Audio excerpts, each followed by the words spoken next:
guess the first place I want to start is that, as an actor, you kind of always want to do something different. But throughout your career, there are different actors who gravitate back towards certain things. Obviously, this is kind of a play on, your role as Ponch in Chips. Is that ever a frustrating place to constantly, I guess, go back to the same thing when you want to try and escape and do other things, or is there a time, or does a point come where you just embrace that's a long question, I mean, brother. or is there? I get it. I know where you're going. Or is there a point where you just embrace it and you go? Okay, well, let me give you. Or I can only give you what's happened to me. Yeah. I started out playing a true story. My first movie was called The Cross and Switchblade. First base Christian movie ever made. But the guy I played was the Switchblade part, Nicky Cruz, who was the leader of a gang called the Mau Maus.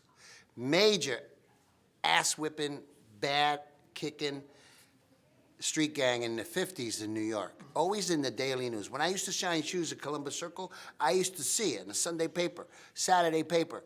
Mau Maus, big riot in Brooklyn.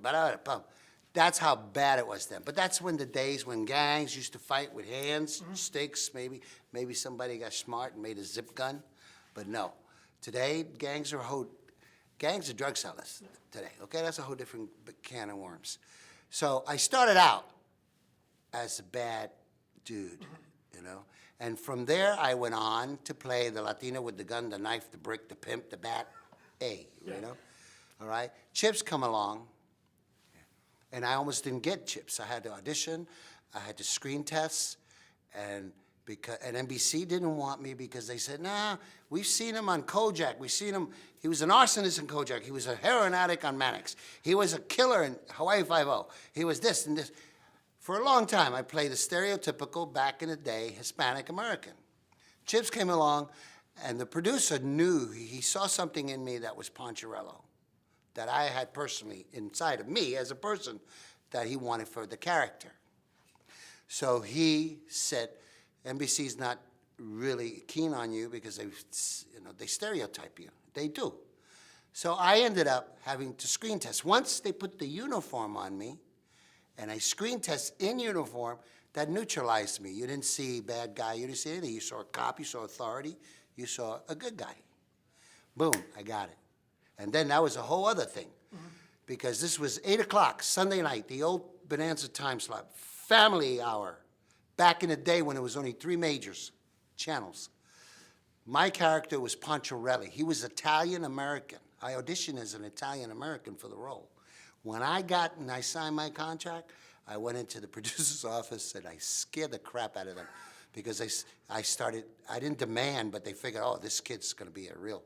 And I said, no, guy, don't look at me that way. I said, it makes sense. Why don't we change my name to Poncharello, and we make my character Hispanic-American motorcycle cop? And this was in 1977. And they bought it. So after me came Jimmy Smiths, came all these other guys. It put us in a different light. So that's something that I wanted to accomplish personally, because for so many years I played the bad guy. Now Chips is over. I go through a battle with MGM because I own 50% of the show, and when I want to collect, they telling me, oh, no, So I quit the show. They blacklist me for 10 years. I got blacklisted in Hollywood for 10 years because I owned 50% of Chips. And they have creative bookkeeping. So anyway, that's a whole other can of worms. So after that, I figured, well, let me see if I can get a job on Vice. A gig here, a gig there. Maybe I can get maybe I want to play, slick my hair back like this and play a drug lord or something. I couldn't get a bad guy job if I paid for it. And that's the way I started out. They do. So my trip, basically, the reason why I wanted to have a steady job as an actor, which wasn't my first chosen profession. I wanted to be a cop all my life as a kid. But I got sidetracked because I was chasing a girl who was into drama, and I said, I can act. So I chased her into drama club, and next thing I got bit. And there really is a bug that'll bite you. And it bit me real good. So I chased it I chased it till I was 30. If I could make a living and take care of my mom the way I want to, I would have gotten out by 30 and come back to New York, still be eligible to be a New York City police officer. or go to the academy. And luck is have it, at 27, I got chips, a steady job. So basically, today, if I get a gig like this, I get a gig like that, where it is basically a little pinching off Ponch, I don't care. I'm a worker, you know. Where's the job? Let me go do the job. Give me the money so I can take care of my responsibilities.